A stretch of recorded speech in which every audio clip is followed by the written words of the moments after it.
on a Wednesday. Yeah, it's Wednesday. Yeah, 2025 on a Wednesday. What's up, y'all? How you doing? Welcome to Hump Day, y'all. Welcome to the Cozy Corner live stream. I am your host, Kieran Smith. Call me Q, and we are on the corner. We're on the corner, y'all. So, back at it like we never left. I'm pulling up all of the tabs right now that we're going to be reacting to. Just give me one moment. Yo, congratulations to Candace Owens. Shout out to Candace Owens. Did y'all know Candace Owens had a fourth baby? I'm like, what? I remember when she was on baby number 2. I'm like, dude, that is dope. So her and her husband on baby number 4. I believe it was a boy, and his name is Rowan. No, Roman, not Rowan. We are at the Greater His Milford name is Roman, Boys and Girls Club. which is a dope name. I thought about naming one of my sons Roman. So shout out to Candace Owens. Prayers going out to her and her family for their 4th child. Alright guys, so I am right now pulling up Hilary Clinton right here. Jack. This is gonna be hilarious. You know, if we're looking at something by Hilary Clinton, it's gonna be hilarious. So these hard workers. I do my best actually to not react to anything by Hilary Clinton, but hey, it happens every now and then. I'll just leave clips there. Alright guys, so with that being said, I'm going to jump into our menu as per usual. I like to say here as somebody, as an advocate for mental health and wellness, make sure you are grounded and regulated before you jump into this live stream with me. Why? Because news can be triggering. If you are not, please come back and watch this later. But if you are, welcome to the live stream, guys. So, as per usual, let's take a look at the menu and see what we'll be digesting. First up, we have Bill O'Reilly. Shout out to Bill. We love Bill Hill over on the channel. Bill O'Reilly and Chris Cuomo duke it out over Biden cover-up allegations. So we'll take a look at that. I am pretty sure that is pertaining to us recently finding out that former President Joe Biden has been diagnosed with prostate cancer, which is a horrible form of cancer, and that we should be praying for the former president and his family during this time. Then we're going to switch gears and we're going to go over to Entertainment Tonight. Shout out to Entertainment Tonight. Some HD.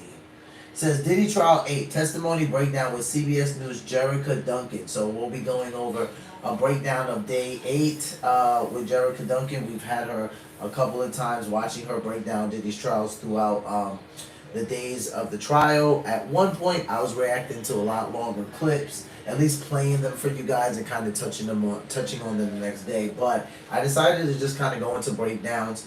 As I said, because of what the trial is about, depending on who's watching it, there's some triggering content in the trial, right? So let's just say that. It's not the best type of content for me to be playing in my house all the time, really loud for 40 to 50 minutes straight. So we're just going to go to some breakdowns. From there, I'm going to do this one first. Then we're going to switch gears and we're going to go to ABL. Shout out to Anthony Brian Logan. You guys go over to his channel if you get a chance.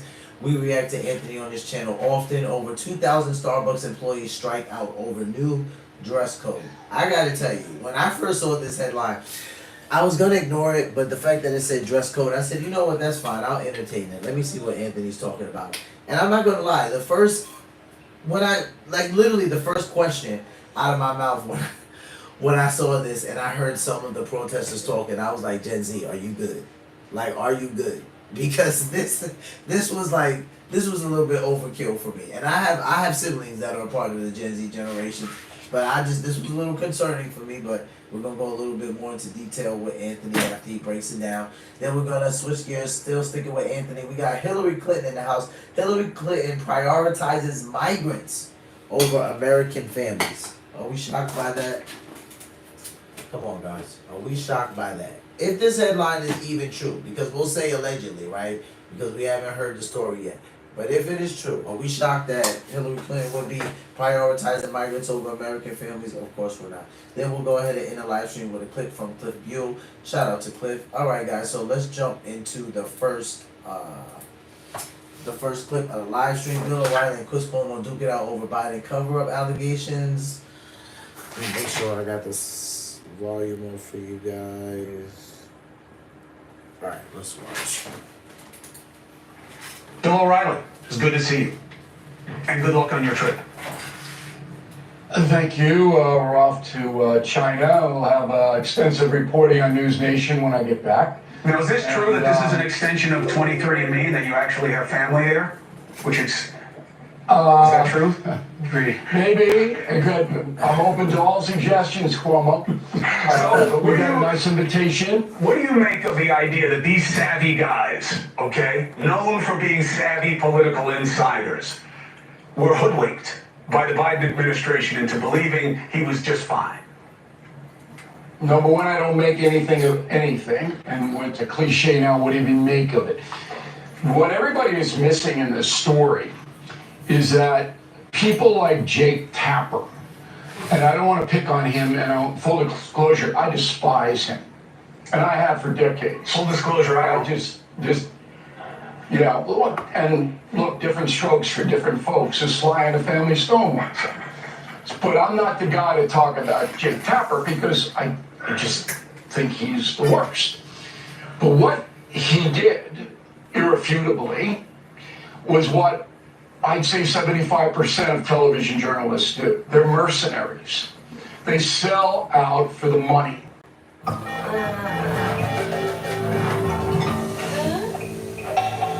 Stop it, YouTube.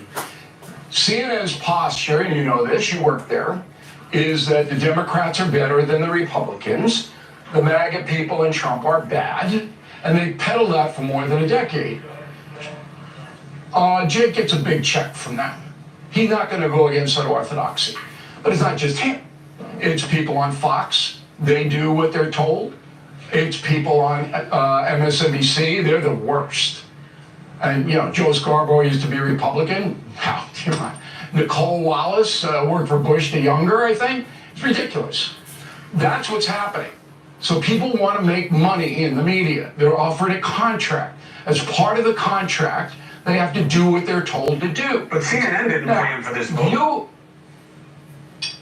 it's not about the book. It's about him and his tenure at CNN, which led him to be soft on Biden because the network wanted Biden to beat Trump, as you pointed out. But why would you write this And book so when he you went know it's along. so easy to show that you went along? Because of money.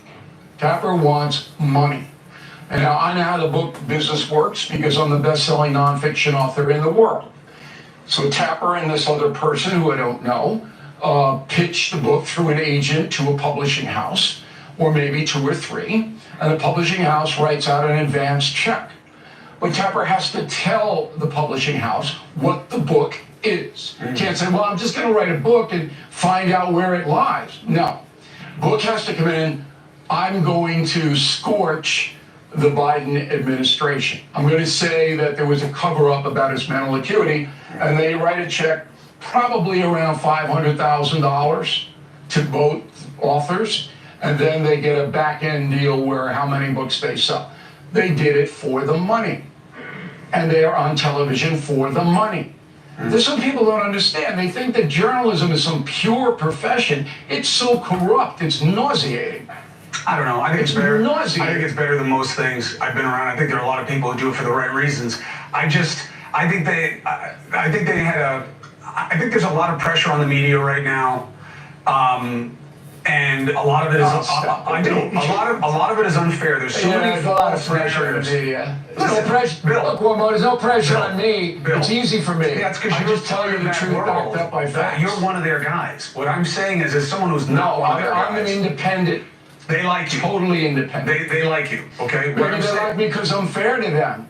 Maybe they like me because I I'm would fair to definitely them. say you're fair to them. I would say even more so. You're the best they can hope Well, for. then you'd have to prove it. What I'm saying You'd is, have to prove it. okay, And you can't. You can't back it a up. list. What are you talking about? I could put a list. If I had Here's what I'm talking firecrackers about, and blow Paul. off three fingers on my hand, I could say how many times you went after Trump on this show.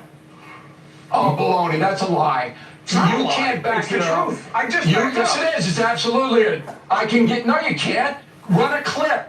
I criticize Trump all the time. He's mad at me half of the time because I call him the way it is. All right, anyway, Look, this isn't you about got you. the clips, run the clips. You don't have them. This isn't about you. I got plenty of clips of you saying stuff. How many times have you said, Bill, something that you've never said about anybody else except Trump, which is, that's how he is. That's what he says. That's what he's going to do. You know, like you were excusing a dog.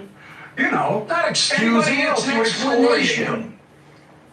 No. It's an explanation of why he does what he does. The reason that I'm going to China is because the United States of Trump is a very hot book in Beijing, and the government invited me there to talk about the United States of Trump.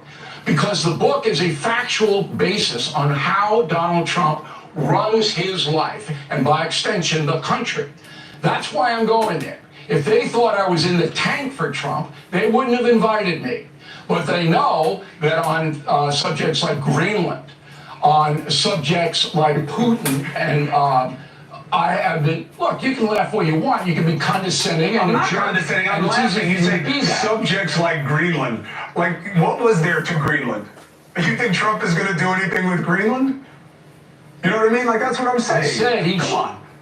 I told him he shouldn't be saber rattling about Greenland. Yeah, you're what do you right. want? No, here's what I want. I want to get off of you as a topic. What I'm saying is, with this book and what they did, there is no cover-up of Biden's health. What they did was certain members of the media decide to not push it the way they would have if it was Trump's health.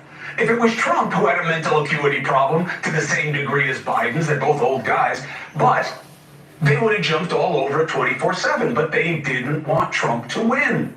So they played down what was obvious about Biden. But it's not that there was a cover-up by his staff. What did we not know that there is to know? That he forgets names and dates? We saw that on TV together. You don't, look, out of his staff and the Democratic Party came a consistent drumbeat of, the guy's on it, the guy's good, the guy's doing his job, the guy's good for America. Consistent, almost every day.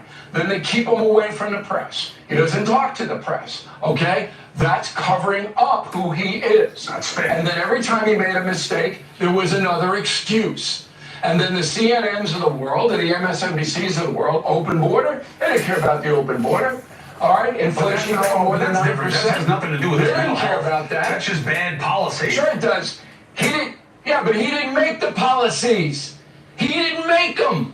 That's when you're making your mistake. He was a zombie from day one. I've talked to him about his immigration policies. They were all the same ideas. You know, he believes that there's an openness to this country, and that we need new blood, and he was worried about the left flank. Look, I don't have to agree with you. You can yell at me. Absurd. It's an absurd contention when you have all the problems that developed. It's absurd. I agree that the position is a bad position. I get it's a bad position. I don't agree with you about that. I think he had good days and a lot of bad days. Yes. And I know people who are around him on a regular basis who would say, today he was good. Oh, yesterday he forgot where we were supposed to be. You know, I mean, I'm not disputing that. I'm not disputing that because my mother had a condition similar. She had some good days, but they deteriorated. But Biden was not running the government. And the book says that.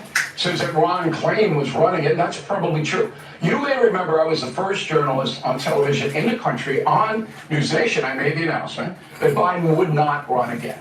Okay? He wouldn't. I made that in January talking to Leland Vitter. You could pull a clip. And you knew, and what you said was true. You knew it. I knew it. He wasn't in charge. He couldn't run the country. Now, let's advance the story, Cuomo. I think This is an easy one. He couldn't do the job. This is an easy one. PSA test.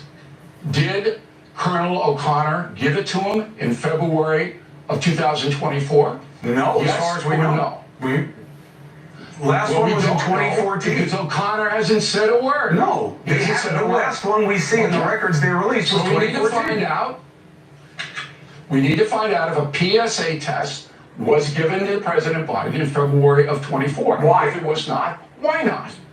But why do I care? This is advancing the story. That's not, but who cares Because if he had prostate cancer or not? Prostate cancer isn't debilitating. People work through the treatment. You had a 97% success rate. Who cares? You don't think You don't think the American people have a right to know Now? their president is This is what you want to spend time on when you get Christie doesn't know what habeas corpus means, but I got to talk about now we're Biden's going fundamentals? into. That's kind of crazy because what Bill O'Reilly's going to say, he's going to say, you don't think the American people have the right to know that their president has prostate cancer? Like if that was the case, right? And I would say, yeah, the American people do have the right to know that, maybe to an extent, right? Like Chris Cuomo makes a good point here. It does have a high success rate, and people do work through the cancer. There are through the treatment and the cancer if they have the diagnosis. But people do work through the treatment. They do it all the time. Men work through the treatment. They go to work. They don't. They're not usually put on a certain type of bed rest, unless unless the surgery gets to a point where it's extensive. We'll say that. But for the most part, it's usually something outpatient, depending on how far along it is.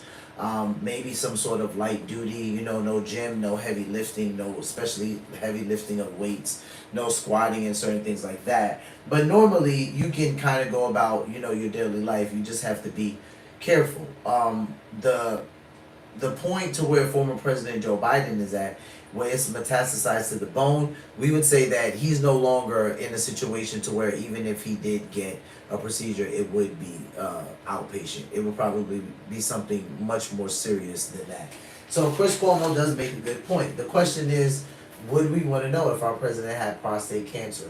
I think if it was something that was getting to the point to where the vice president was going to have to step in for president, meaning that the current sitting president wouldn't be able to serve anymore, then I would say the American people should know. But probably not so much, right? Because if we know, there's a good chance that other world leaders in other countries are going to know, and then that can make us vulnerable, right? People might take advantage of that. Even if it is something that a guy can live on a day-to-day with in his life, they still might take advantage of the vulnerability of it, right? So maybe not so much. Maybe if it's getting to the point where the president's going to have to step aside and the VP will have to step up, then sure. But maybe not initially. I don't think so. Now we got to go into Christie Nolan. Yeah, because it matters, Bill. That matters. People. That matters to the American people. Come on, Bill. Give me a chance here. Segment on it. No, chance. I am doing another segment on Christie Nolan. Has nothing to do with Joe Biden. It has to do with what you decide to focus on. You believe that the American people have their interests served better by knowing whether or not Joe Biden had a prostate exam when president than in discussing the fact that the woman that Donald Trump says is the best to keep us safe does not know what the core protection in the Constitution is against illegal detention. You don't think that matters as much as Biden's ass? It's absurd. It's like comparing the NFL to the Women's Basketball Association. The American people have a right to know if their sitting president has cancer. Period. They have a right to know it. That's it. Christie Nolan doesn't agree to that. I don't agree, by the way. We know they don't have a right. We know they don't have a right. They have at best an invitation to a privilege because the presidents have a pattern of only telling us what they want to. So you have no right. It is a privilege. That's why we get from Trump that he's my size and right to know. They don't believe how toxic this is. If you're still using a plastic or wooden cutting board, you need to. I have never heard you like this. Hey, you He don't said I've think never heard the you like American this. public has a right to know if a sitting president has cancer. Bill, I'm telling you this. Are you blanking kidding me? No, Bill, here's what I'm saying to you. Are you kidding me? Bill, I'm not kidding you. You're saying they have a right. They absolutely do not have a right because we only get what they want to tell us. That's all we get. We have no right to it. There's no mandatory reporting. But that's how a right works. A right is something that is guaranteed and executed. We don't have that. That's why Trump gets to say he's my size. Because we don't get the truth. We don't get transparency. We get what they want to tell us. Right? In this instance, that's what it is. My point is prostate cancer. You are so desperately wrong. How am I desperate? What did I just say that is not factually correct?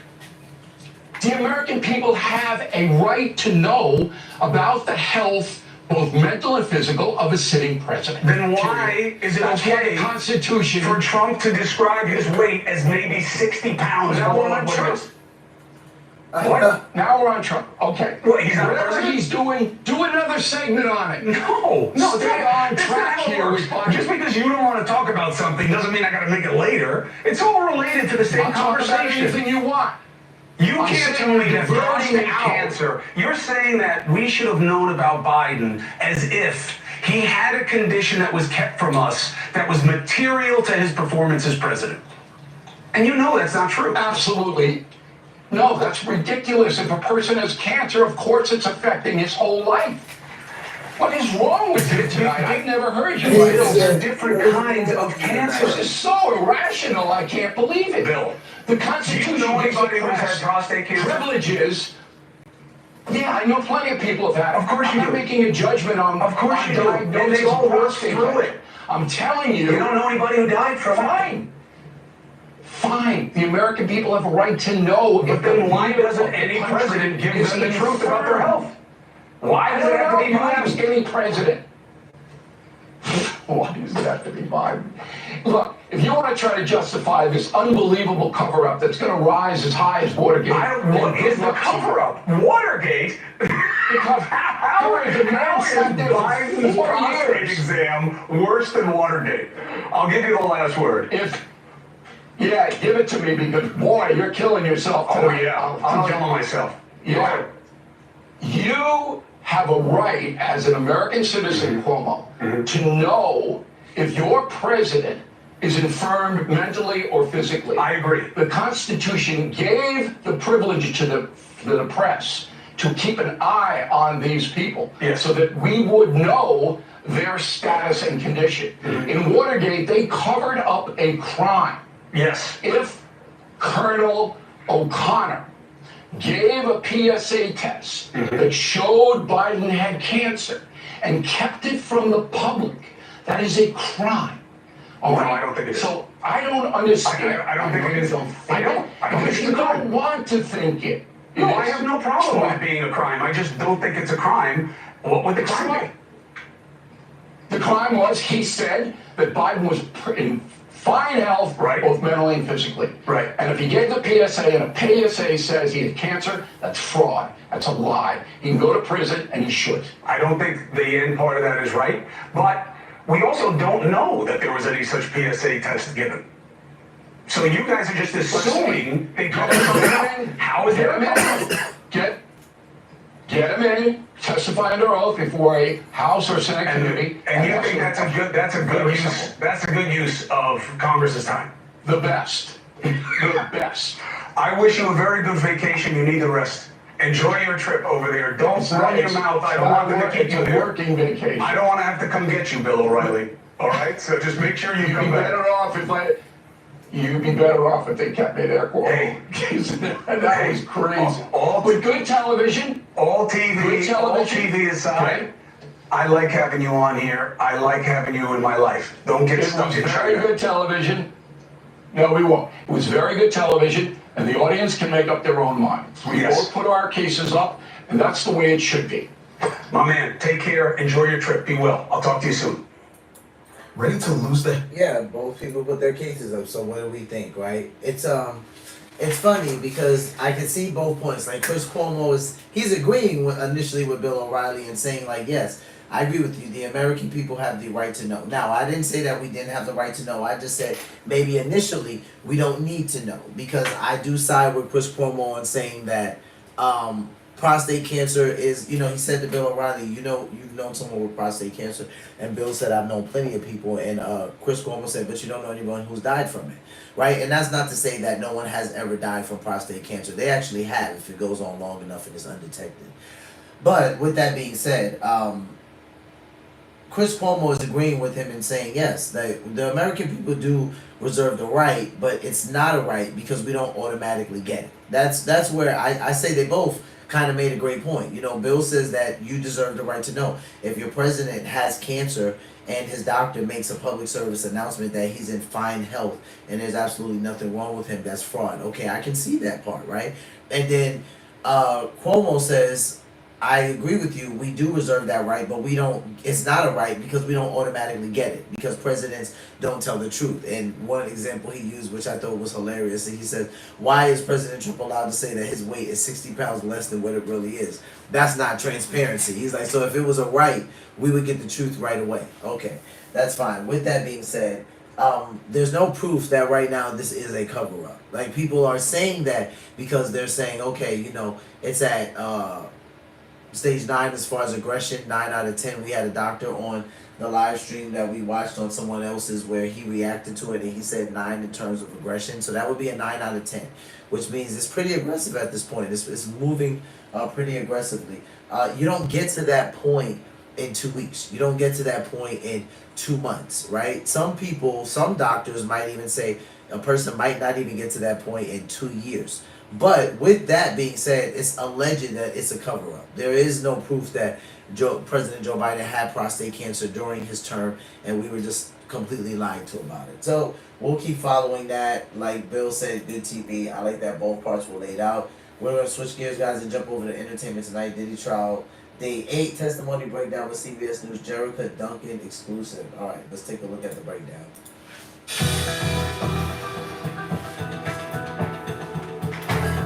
Day 8 of the Diddy trial. Walk us through what agents say they discovered at the Star Island mansion raid. So a gentleman by the name of Gerard Gannon was the lead person from the Homeland Security Special Agent investigation at the home of Sean Combs in Miami. That was in March of 2024.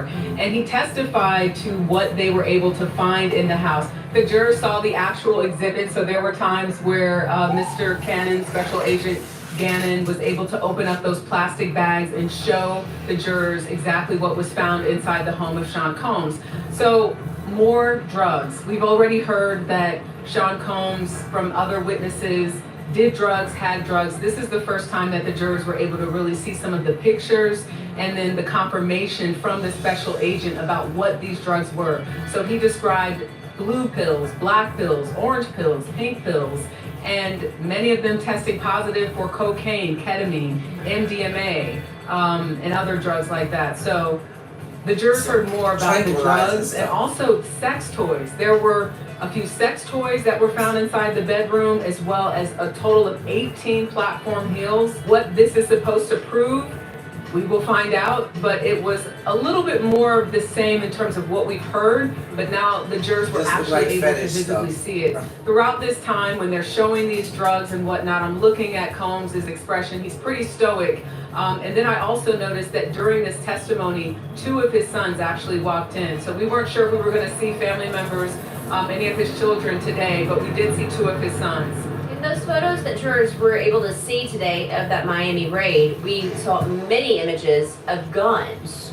What really does that mean for Diddy, if anything at all? What are they trying to prove with photographs of so many weapons? So again, I think this speaks to the coercion and the violence, the threatening, those sort of things are elements of the crime, and that's listed in the indictment. We saw a .45 caliber gun. We saw the receivers for an AR-15, and something that the defense did on cross-examination is really question the special agent about why some of the pictures that we were seeing, why there weren't pictures taken before they unwrapped the receivers, for instance. So the defense making a point that some of these things were sort of put away, stored away, there was tape around them, that it was the agents that came in and sort of showcased it and showed the pictures, or they even made an example of how the investigators were in his bedroom, in Combs' bedroom, and then there were pillows strewn about, and they said, well, why didn't you take pictures before you guys started digging through different things? And they also made mention of that as it pertains to what they found in his bedroom closet. And I mean, there were images of his bathroom, and it was trashed. Yeah, there was a lot of stuff on that counter, but particularly there was a wooden box that had sort of a gold, like medallion or pendant on it, and it said Puffy on top of it. And that's where, again, investigators found more drugs. Another thing, kind of to what the defense was expressing in their cross-examination, is the defense made note of how many agents were involved in 80 to 90 total. So they were trying to say, okay, so this is this one person, this house, you know that he's going to be gone. You know, did it take 80 or 90 agents to swarm the house, surround the house, attack it by land and by sea. And the special agent basically said the first group was a very small group, but yes, there was a total in all of about 80 or 90 investigators that were involved. Also mentioning the 6 people that were at his home who were all arrested and handcuffed for about an hour. And when it comes to the guns, was he licensed to carry? Did he have permits for the guns? Were they legal? You know what?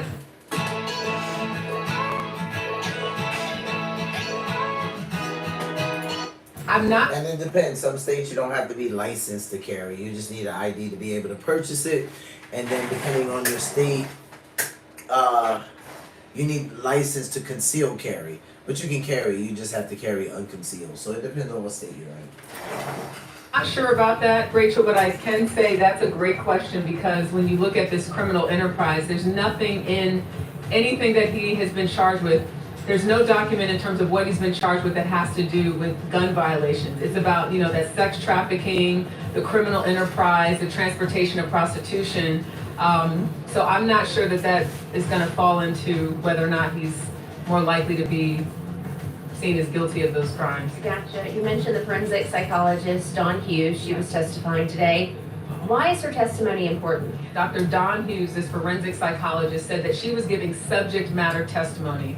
She was speaking generally about the abuse that victims face and how likely it is for them to stay in these relationships for a long time. She talked about things that they would deal with over a period of time when it comes to coping mechanisms or memory and things of that nature. So she was there talking directly to the jurors. I noticed that she would look right at the jurors and explain, these are things that we expect when we're dealing with domestic violence victims, or this is why someone might stay, and this is how they might suppress memories in order to cope with certain different situations. But on cross-examination, the defense is really going in about the fact that she is not a, quote, sort of expert on the case of Cassie Ventura or other people that might be testifying. So they're making a point to say, isn't it true that even in your line of work, you are not supposed to kind of make generalizations about anyone? Sure, you can have your research and your experience, but they were very focused on making sure the jurors understood that this expert had not reviewed psychological material regarding Cassie Ventura, had not interviewed Cassie Ventura, had not examined anything that had to do specifically with this case. And the doctor said that was true, but she was able to make some generalizations to help the jurors better understand some of the patterns of people who are victims of domestic violence. But again, that goes back to the point of domestic violence, not sex trafficking and racketeering. It is, right? And I think, again, there's this interesting sort of thread, if you will, and there are so many different elements that the jurors are going to have to consider when it comes time for them to decide beyond a reasonable doubt if Sean Combs is guilty of the crimes that the government says he is guilty of. But I believe that this sort of building up of the violence, the domestic violence, the threats, the coercion, all kind of speak to the bigger picture of what the government is trying to prove. So right now they're proving his character. They're talking about his character, they're talking about the behavior, but I really believe that this expert is there to help people understand that while we've seen text messages from Cassie Ventura saying she was willing and able to participate in some of these alleged freak-offs, this expert is there to say, well, there are times where a victim may go along with something because they're afraid. Yeah. So I feel like that's sort of what they're there to do. But of course, all of this, I think, will really sort of come down to those jury instructions. And I've been on enough trials to know that these jurors hear all of this evidence, but at the end of the day, it's going to come down to them listening very carefully to what the judge says. This is what you need to consider in order to find this person guilty on this particular charge. Let's switch gears here. When will Kid Cudi take the stand, and why is his testimony important to this case? So this morning, the judge even seemed surprised when the prosecutor said Kid Cudi actually will not be testifying today. So it sounds like there's a bit of a scheduling conflict. So it's not a matter of him not testifying, but we're not exactly sure when. But obviously a lot of people were thinking he was going to be here possibly today or even tomorrow, but due to a scheduling conflict, He's not here yet, but he is expected to still testify. And the reason his testimony is important is because maybe there was overlap during the time frame in which he dated Cassie, and perhaps she was with Diddy at the time. So again, when you think about the elements of this crime, arson is one of them in terms of the racketeering, the conspiracy. And again, all of this is going back to leading an enterprise because of Combs' sexual desires. How Kid Cudi comes into play with this is Cassie Ventura testified that she was dating him briefly at the end of 2011.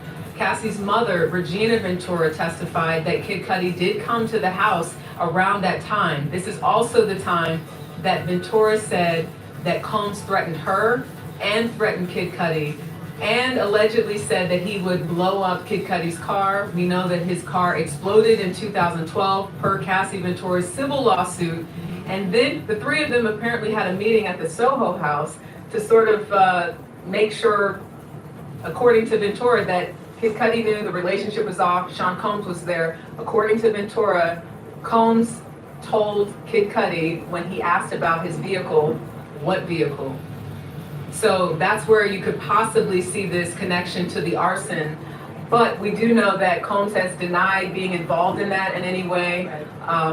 So we'll see what happens. But I think that's what they're looking for. That Kid Cudi testimony could help to make sense of this idea of the car, the explosion, the allegations surrounding that, and if Combs had anything to do with that, or what more Kid Cudi might say happened beyond him asking Combs about the car and Combs saying, what vehicle?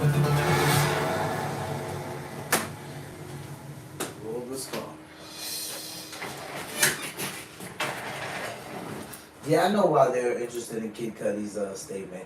Do we remember that? I remember around the time when something like that was going on and people talking about that Diddy blew up Kid Cudi's car, allegedly. You know, so I'll be interested to see when he takes the stand. They're saying that it's not that he doesn't want to. It's a scheduling conflict. So let's not think that Diddy's flexing any muscle from prison, because he's probably not at least not at this point. While trial's going on. I know the man's got reach, and we've seen that. But right now, to try to flex that muscle while trial's going on wouldn't be smart at all. So we're going to go ahead and keep following that Diddy case, the trial, as the days continue, just to see where that pans out at. You have a lot of people saying that he might get off. You know, you have some people saying that there's nothing wrong with people wanting to have freaky sex, you know, so there's no reason why he should be going to prison for this, especially if it was a whole bunch of consenting adults that kind of knew what kind of environment and or atmosphere they were walking into. So we'll continue to follow that as the days continue. I'm not sure how this trial is going to go on, how long it's going to drag on, but we'll see. Some people don't want to see Diddy get locked up. Some people are like, you know, he took advantage of people. You got people saying them using Cassie as a star witness was a very smart thing because she's a pregnant woman, so automatically there's going to be some compassion there for her, you know. So it's just interesting to see like how people are taking to the whole case as it has progressed, and people are starting to hear what went on. A lot of people are like, man, there's no way Diddy's going to jail for this. Like, you know, he's just a freak. He has his fetishes. Like, why should somebody be locked up for that? But when you have people saying that, you know, he coerced them, he manipulated them, he drugged them. We have videos of him beating Cassie, and some other people have stepped over and said that he was violent with them as well. So we just have to see how this plays out, guys. All right, so switching gears a little bit, we're going to jump over to Anthony Bryan Logan. Over 2,000 Starbucks employees strike over new dress code. Over a dress code, I'm telling you. Yeah, so let's go ahead and let's take a look at this. So these hardworking Starbucks employees are going on strike because they don't want to follow the new dress code. Let's talk about it. How's everybody doing? My name is Anthony Bryan Logan, and today we got to talk about Starbucks employees going on strike over the new dress code. Now, this is really crazy. First of all, it's Starbucks. Shout out to all the baristas out there. Hey, you guys are fantastic at what you do, but is it that hard to do that job?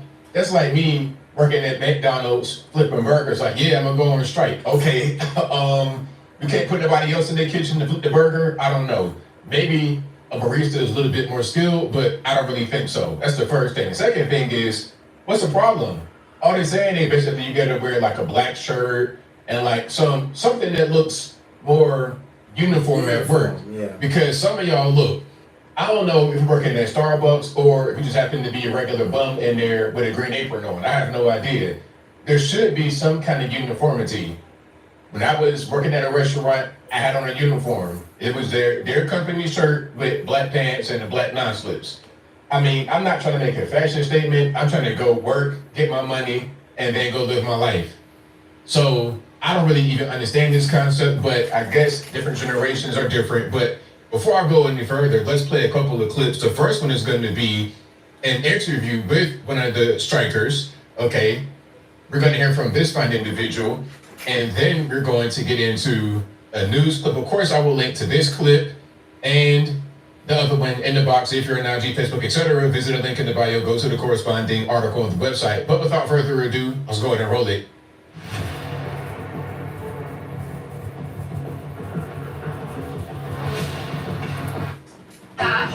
I've been a barista at the Lincoln Highway Starbucks here for a little over 3 years.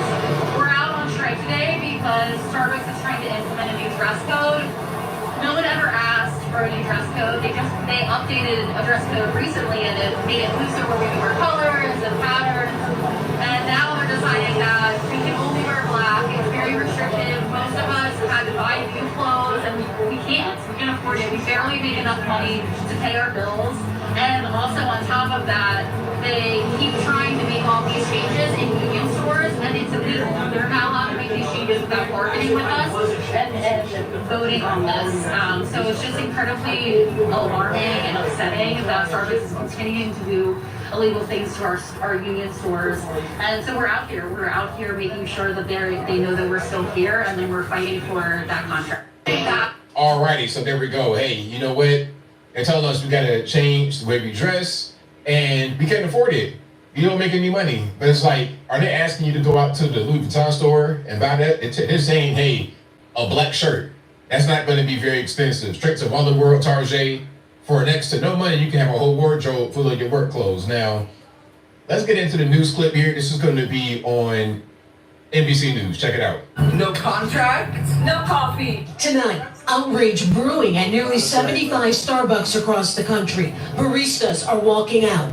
We are currently on an unfair labor practice strike and have walked out here today because of the newly implemented dress code that is now being enforced upon our stores illegally. Monday marked the start of new rules on what baristas are allowed to wear under those famous green aprons. They're probably getting fair talking points. Maybe they got some kind of union going on, because the first young lady said something about the whole illegally, it's illegal. This is something that they're being told to do. Company requiring workers to wear plain black t-shirts and khaki, black, or blue denim bottoms. I think that's perfectly fine. Like right here, okay, these look like employees, like they're actually there to work. Okay, it makes sense to me. It's uniformity, it looks nice, clean. I'm with it, 100%.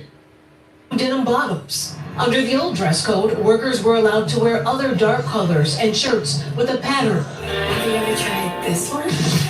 Starbucks Workers United, the union representing workers at 570 of Starbucks' 10,000 company-owned U.S. stores, says the dress code should be subject to collective bargaining. It's not our duty to rebel. They filed a But you know what? I mean, this kind of thing happening with Starbucks is of no surprise, because that's the kind of culture that they've been able to, they've created that company culture. The woke people, woke youngsters, they flock to Starbucks. So of course, when they do something like this, is going to be retaliation. Complaint with the National Labor Relations Board over the company's alleged failure to bargain. Finding out last minute that you need to go out and purchase a brand new dress code that you can't afford, it's completely out of touch. I mean, what they have to actually buy? I mean, do they not give you the t-shirts? Exactly. Like, y'all went and made these t-shirts. Starbucks Workers United, y'all went ahead and made those t-shirts and paid for that. But when they're telling you to buy a Starbucks shirt, you're probably giving a Starbucks t-shirt. And if you're not giving a Starbucks t-shirt, go to Walmart, get a pack of 5 t-shirts for what, $10 to $15? You're not going there to be fashionable, be pretty. You're going there to work. Now, you can have some type of individuality. You get your hair and all of that. They ain't saying nothing about that. It's talking about what you actually wear. Because I can't identify a regular crack smoker on the streets of, let's say, Los Angeles, I can't identify that person or a Starbucks employee. So when I go in the store, I don't know what's going on. That's just my point of view. Maybe there's different reasons why they want to have a more standard dress code, but that'd be my reason. But I digress. Most of us are paycheck to paycheck. We can't afford to go out and buy new shoes, new pants, and new shirts. We need a livable wage. Talks were going right. There we go. Livable wage. What does that mean? To anyone who says that they agree with the young lady and say we need a livable wage, how much does a livable wage pay? That's what I want to know. And if it's a per hour, then how many hours are you required to get? You see what I'm saying? Great. And I didn't even see that sign. Hold on. You see that right there? Yeah. So I guess it's about a few other things. LGBTQ, LMNOP, we want more money, which again, you've cultivated this kind of culture over at Starbucks, the woke youngsters. So you're going to get the complaints, the cries, and the grievances of woke youngsters. I'm great. And now they're not. And Starbucks just continues to make changes that have nothing to do with our working conditions. In a statement to NBC News, Starbucks said, quote, it would be more productive if the union would put the same effort into coming back to the table that they're putting into protesting wearing black shirts to work. I love it. That was really good. That was really good. That right there, maybe it's a generational thing because obviously the bosses, the managers, the big dogs up top, they're going to be an older generation and the employees are going to be younger. But again, Starbucks, it's your fault. You've created this kind of environment. You've cultivated this corporate culture. So now you got to deal with it. Reach to work. The company also said the strike is having a limited impact on their stores, saying 99% of the stores have been open all week. And Adrian joins us now with more. So Adrian, things have been contentious between the union and Starbucks for quite some time now. Where do negotiations currently stand?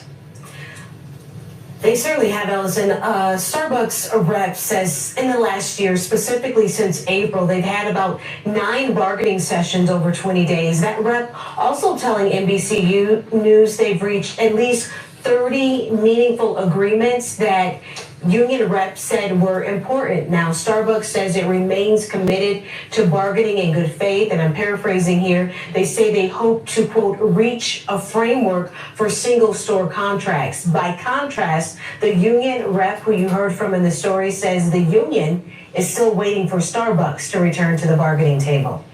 All right, so there we go. We got some union members squabbling at Starbucks. I don't even see how that's even really a thing. Like, who cares? And then they said that it's only like 99.9% of stores operating as normal. So who are these people? It's weird, but again, this is the culture. Okay, you probably got a lot of that on the left coast. Okay, California, like your Los Angeles, San Francisco Bay Area, your Seattle, Washington, Portland, Oregon. You probably get quite a bit of that activity over there from these kind of people, because it's really a nothing burger. Listen, as I close, I want to say this. Back when I was young like them, and I was working out these different jobs. I worked at Sam's Club, Old Country Buffet. I worked at another place called At Home. It's like a Lowe's, Home Depot, Garden Ridge, some place. Big heavy items you gotta lug around. I didn't care about my work uniform at all. I didn't care. Like, my whole thing was, okay, am I wearing the right thing to be able to come work and get this money? Yeah. When I'm in the kitchen working and it's a slippery surface, I know I need to have the non-slip shoes. So I'm asking around and they give you the catalog to say, okay, you can buy these shoes, those shoes. That's all I was worried about, was getting my shoes, and then I would get a pair of Dickies, black pants, and then my work shirt. That's it. I'm here to work, get my money, and go about my business. I'm not trying to be pretty. I'm not trying to be Mr. Fashion at work. That doesn't matter at all. I'm not like that anyway, but I'm most certainly not that way at work. And I don't think anybody really should be, especially not at a Starbucks. But I think I'll leave that right there for now. And what say you? I agree with him there, especially not at a Starbucks. And I don't think he's saying that to be disrespectful to people who work at Starbucks. But I was saying this to my wife. I was like, this is why my initial reaction when I saw some of the protesters and the interviewers, and I'm like, Gen Z, are you good? Because it's kind of like when you work at a franchise, wearing a uniform, this is a no-brainer. This is like franchise dress code 101, right? Like, you're gonna wear a uniform. Like, you should already be prepared for that. Dude, anywhere that I've worked at, in high school, some of the places I've worked at, like Foot Locker, Foot Action, Burger King, like all of these places, I had uniforms. So the only time I didn't is if it was probably a private company, like an LLC, where they hadn't gone public yet. Usually the dress code was pretty relaxed there, but that would be more if I was in like a production environment. Even if I stayed maybe in that type of environment and I switched over to like quality control, the dress code was a lot more relaxed, you know, to where whatever, you're wearing a polo and khakis or a polo and some pants. But I mean, certain jobs in corporate America, when you're in like labs underneath your lab coat, or you know, you're like a technologist or a tech fellow or a scientist, like yeah, the dress code's pretty casual. You know, you wear a button-up shirt and some pants. But it's like you can't be like that. Like if you're working at a franchise, just prepare to have to wear a uniform. Now somebody might say, you know, well, at Amazon we don't have to wear a uniform. Okay, well that's because Amazon is not pushing something like that right now. But if they did, what are you gonna do? You're gonna do the same thing with Amazon. It's just a uniform. You're in it for 8 hours. I don't know, depending on if you do shift work, 10, 12 hours, whatever. When you leave, you take it off. But it is important to note that the stores and the individuals who are doing the protests are the unionized Starbucks stores. So this is not like just any Starbucks, because not all Starbucks are unionized. There's about 17,015 or 17,080, something like that, Starbucks stores in the United States. 19% of those stores are in California. Out of 17,000, about in 2024 of May, there was like 425. So I believe there's like 500 stores now, around 500 stores that are unionized, right? That's out of 17,000. This is the reason why when Starbucks says these protests haven't really hurt us, 90% of our stores have been open all week long. It's because it's out of 500 stores out of 17,000 isn't much, right? It's not going to make a huge dent, right? So, and it's probably not every single of the 500 stores. It's probably just a good amount of them. But those stores that are under just strict Starbucks management and they are not unionized, they're just in there wearing black, the way management asked them to do. Why? Because you work at the company. You should have seen the comment section on this video.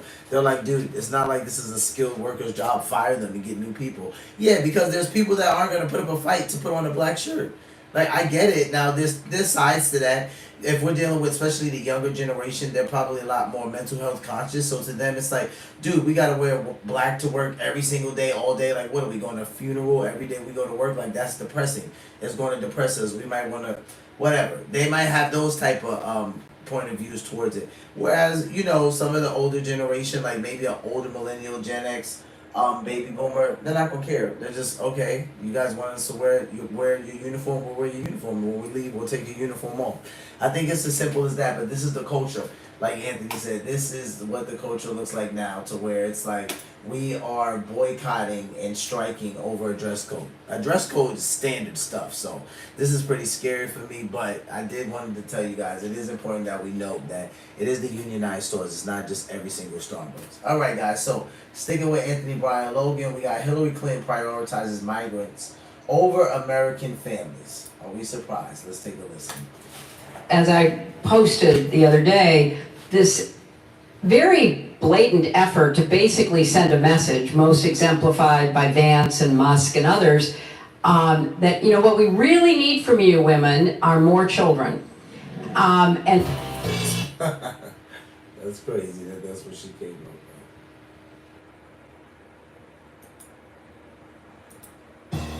How's everybody doing? My name is Anthony Brian Logan, and today we're going to talk about Hilary Clinton saying a few interesting things about migrants, the economy, and regular everyday Americans. You and I, born and bred Americans.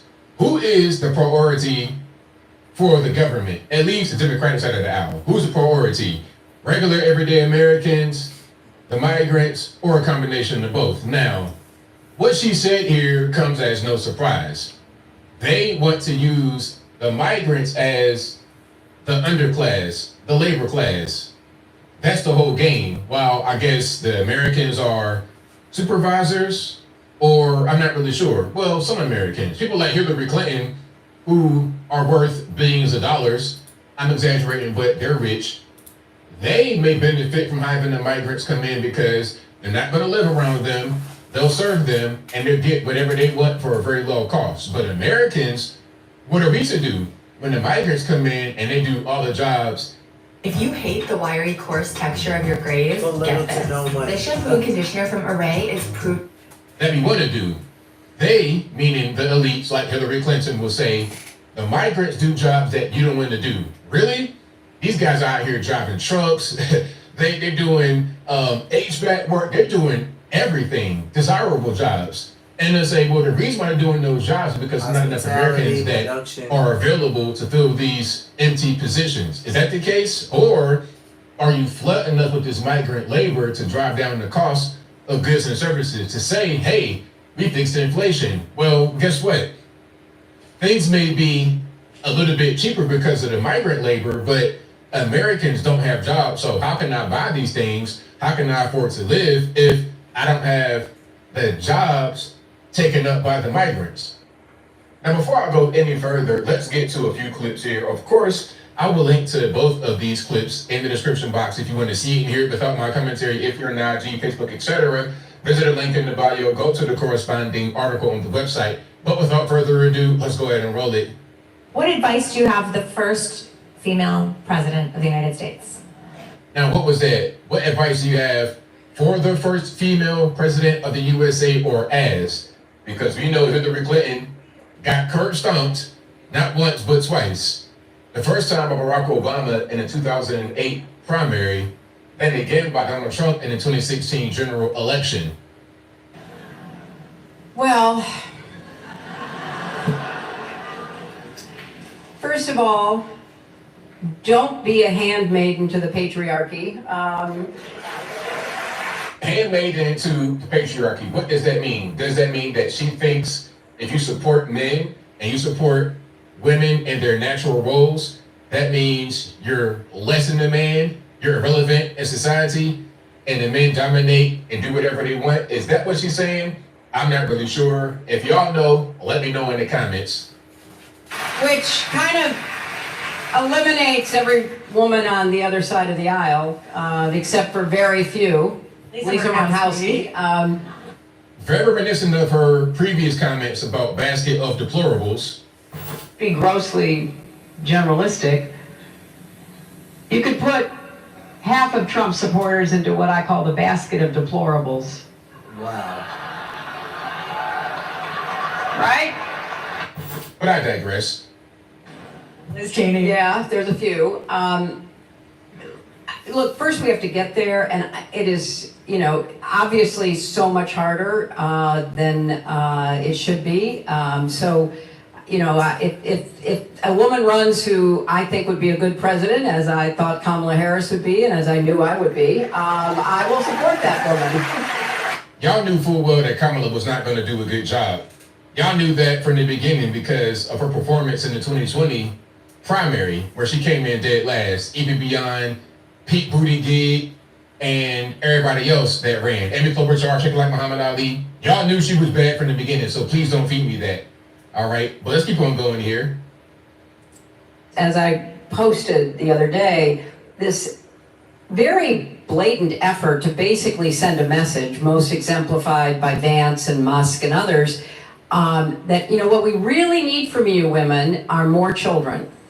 And the women laugh.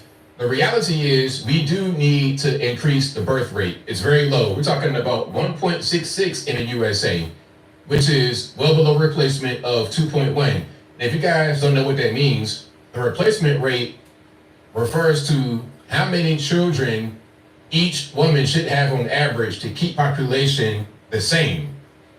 That number in the West is about 2.1. When you go to third world type places, it's like 2.4 or 2.5 maybe, because you have a higher rate of infant mortality.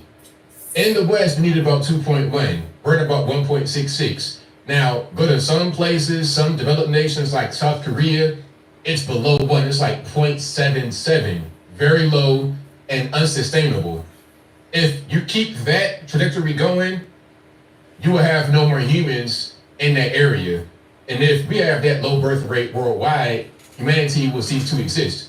And what that really means is you should go back to doing what you were born to do, which is to produce more children. Why is that a bad thing? Why is that a bad thing? We have roles. Men have roles, women have roles. Okay, men should do more of what we're here to do, protect, provide, all that good stuff. And women, at a certain point, gotta have kids, because if they're not, then how will we continue to live as humans? And they're talking about, cash benefits for the more children you have. This has been tried, by the way, in other countries, and it has not worked. Or medals if you have 6 children. While they're And in a culture that's really how do I want to say this? Like, let's just say liberal charged, right? You don't really want to hear some of what Anthony's saying. It leans extremely conservative, right? Some people would say, man, this is old school. I don't want to hear this. But a lot of the stuff he's saying is very true. He's saying, what at this point, what else? Like, he's saying we have roles. What do you want? Like, do you want the men to start having babies? Well, that actually can't happen. So it's not like by saying that, hey, we want women to be able to have more children and we want women to look forward to having more children. He says, why is that a bad thing? I agree with him. Why is it a bad thing? I don't think it's a bad thing at all. But when you're in a liberally charged culture to where it's like, I don't want to take on traditional roles. I don't want to get married. And even if I do get married, because my body is mine and I don't want, my breasts to sag and I don't want to gain all of this weight, So it turns into a little bit of a selfish thing. Listen, do I think women have the right to do things to their bodies to feel good, to look better after bearing children? Of course I think they have the right to do that. Why not, right? Men try to keep their bodies looking good for as long as they can, right? They'll even go as far as when they get into these competitions to take steroids, right? They don't try to be natty 100%. It's like, how many guys on the stage do we actually think are natty? It's like, for the most part, there are guys that are using and they have been caught using. They will do whatever it takes to make their body look aesthetically well, right? Now, do we see women dying from things like the mommy and me makeover? And you have some men who have came out too fast and stupidly, might I add, and say things like, well, you see, that's because like this is naturally supposed to happen and you're just supposed to get over yourself. Well, some men, they don't take to that. They do things like they will buy like hair when they lose their hair, right? They will cosmetically do things to themselves, right? Men have even done things to themselves surgically. So I'm not saying that a woman doesn't deserve this. I'm just saying that I understand what Anthony's saying, and I agree with him that there is nothing wrong with the birth rate being at 2.4 where it needs to be, so that civilization can continue to keep going. Humans can continue to keep going, growing, developing, growing in numbers. So there's nothing wrong with that. But when we have a culture that's just doing weird things, they make even the natural things seem wrong, right? And it reminds you of the Bible scripture where it says that there will become a day where we call evil good and good evil, right? So it's good, right, for women to be able to have children and bear children, and for men and women to grow their families in that way. But you have some people saying, no, that's evil. I don't want to do that. Like, it's my body. I want to stay as beautiful and as young looking as long as I can. They're contemplating cutting Medicaid while they have no interest in paid family leave or funding quality child care. They're cutting Head Start. I mean, you go down the list.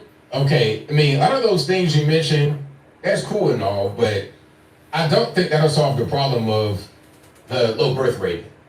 List of all the programs that support child rearing and the care of children and create, some safety net for women who are in the workforce, the formal workforce, as well as, raising children. So this is another performance about concerns they allegedly have for family life. But if you had read the Heritage Foundation's Project 2025, despite Trump saying he knew nothing about it, if you had read it, it's all in there. Let's pause for a minute. Now, just because there are some things in Project 2025 that are happening right now does not mean that the reason why it's happening is because it was in Project 2025. Here's an example. In Project 2025, they may say, okay, we have a goal of reducing carbon emission. I'm not saying that's in there, but just stick with me. So if the president comes on and says, okay, we're going to reduce carbon emission, Is that because Project 2025 said it, or is it a common thing that gets spoken about all the time, all over the world? You see? But that's just more of her fear-mongering, trying to make you think, oh, well, we were right to scare you about Project 2025 because look at what's going on. They said you got to increase the birth rate, and that's in Project 2025. So aren't you scared? It's all in there. Return to the family, the nuclear family, return to being a Christian nation. These are things that have existed as ideals for hundreds, if not thousands of years. How old is the Bible? At least, 2,000 years old at this point? Those things are right there in the Bible. So are you going to say Project 2025 is the reason why people are trying to follow principles that they got from the Bible? Did you know that in Texas, rifles can be carried in public without a license, whereas in Florida, no open carry? Return to, producing a lot of children, which is sort of odd because the people who produce the most children in our country are immigrants and they want to deport them. So none of this adds up. But, one of the reasons why our economy did so much better than comparable advanced economies across the world is because we actually had a replenishment, because we had a lot of immigrants legally and undocumented. That's a crazy word to use, replenishment. That sounds a lot like slavery. Actually, it's the exact same thing. Now, don't get on me talking about, well, they didn't get beaten, lynched, and they... Just stop being so offended. It's the same ideology. Okay, you bring in vulnerable people to work for nothing or next to nothing for the lowest costs possible. And since they're vulnerable, they can't really go anywhere. They have laws that are kind of keeping them in place. They're going to be motivated to go to work every day and work for a low amount of money.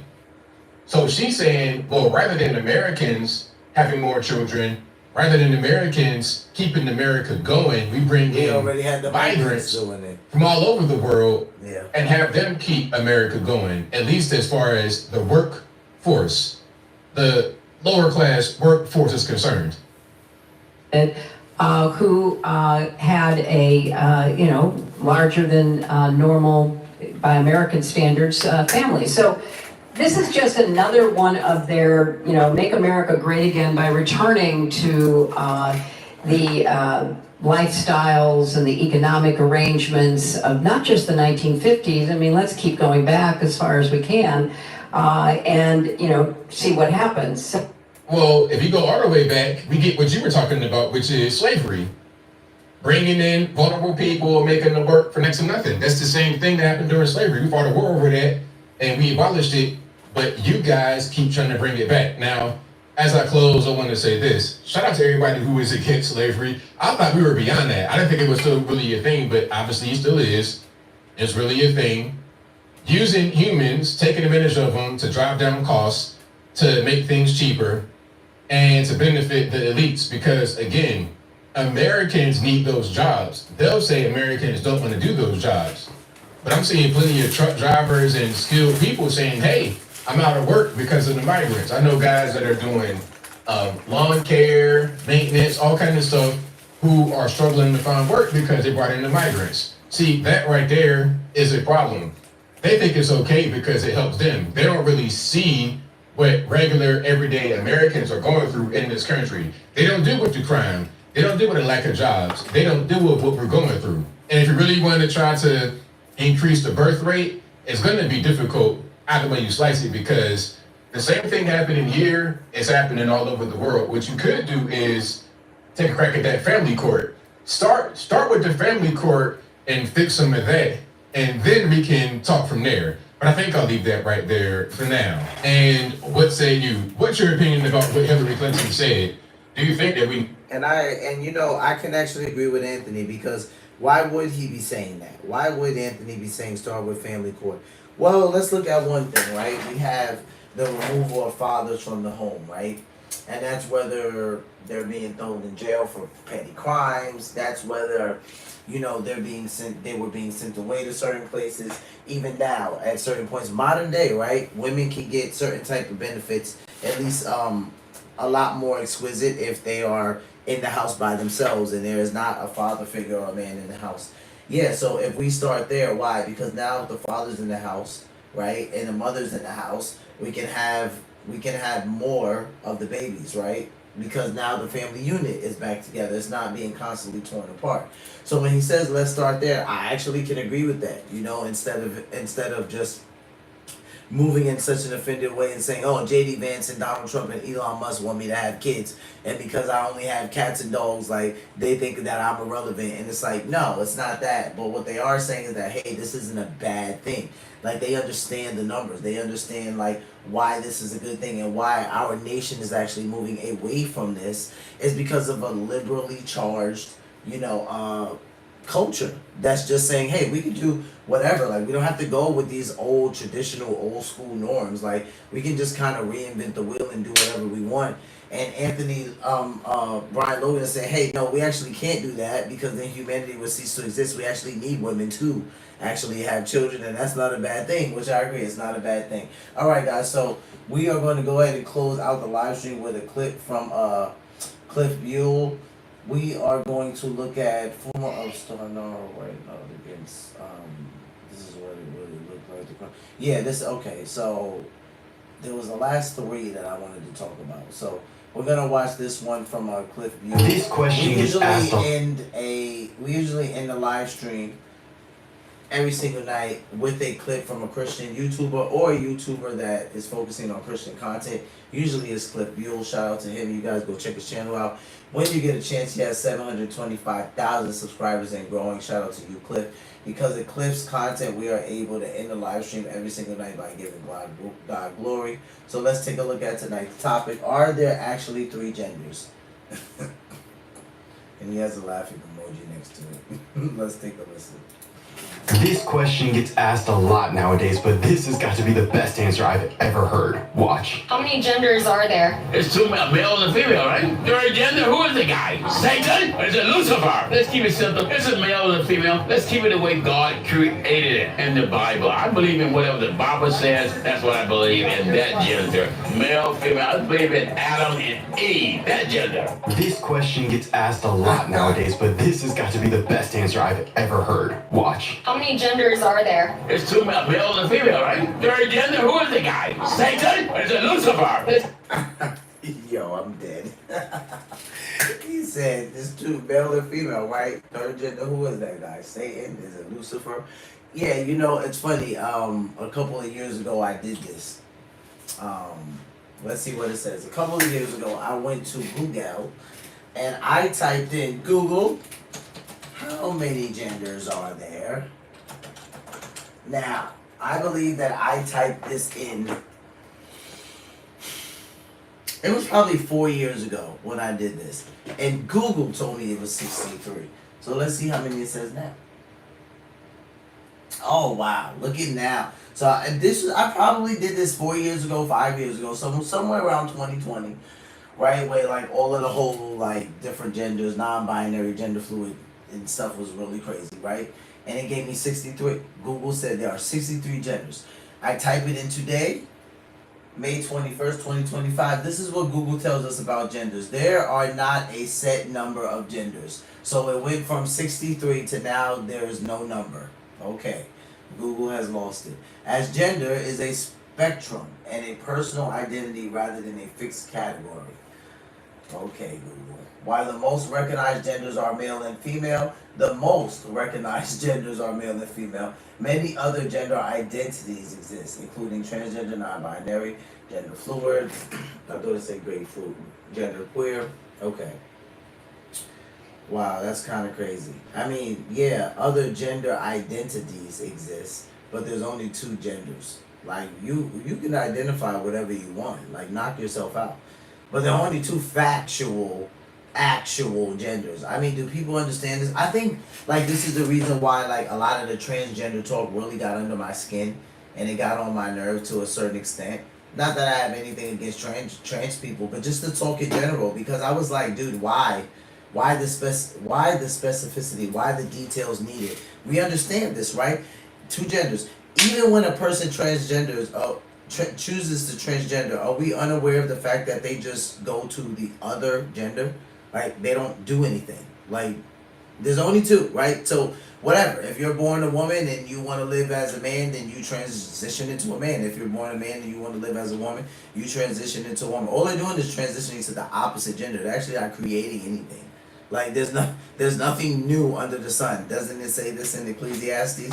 So it's kind of like that. What is it like? Well, I identify as genderqueer. Or I identify as transgender. Or I identify as gender fluid. Okay, great. I mean, you still have sex. Like, either way. You still were born with a set of chromosomes. I just never understood the need to get so into detail and have an in-depth conversation about this, about that. It's kind of like, dude, okay, if you feel that way, great, you feel that way. I don't have to argue with you. We can agree to disagree.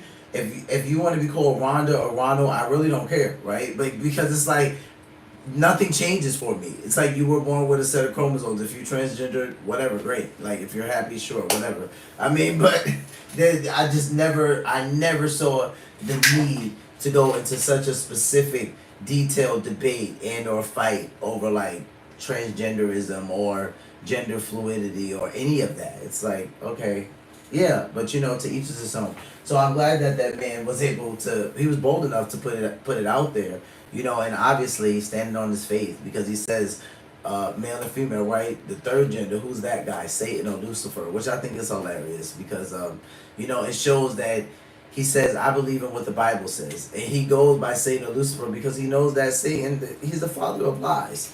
He's the father of lies. He's the father of confusion. And that's not taken away. Like, people will hear me talk like this and they'll think that I'm taking away from someone that transgenders. So they'll say something to me like, oh, so if I transgendered into a woman, am I a woman? I'm like, I mean, if you feel like one, if you're asking me if you're a woman, and if you tell me that you were born a man and then you're asking me that question, I'm literally going to tell you no, right? But it's like, if you feel like one, if you made yourself look like one and that's the way you want to live your life, I don't care about that. That's not going to stop me from like talking to you or something. But it's like, you're also not going to get me to lie to myself, right? So it's like, if you were born a woman, whatever. If you were born a man, that's what you were born as. If you transition to something else, great. You're doing whatever I guess makes you happy, but it doesn't change the chromosomes that you were born with. And I think it's just crazy to get into a debate with somebody about that, right? It's like, if you want to identify as something, whatever, that's cool.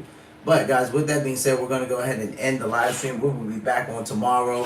Aiming for much earlier than 5 p.m. tomorrow, guys. So you will see me on here. Until tomorrow, guys, take care of yourselves, take care of one another, love yourselves, love one another, and be peaceful. Peace.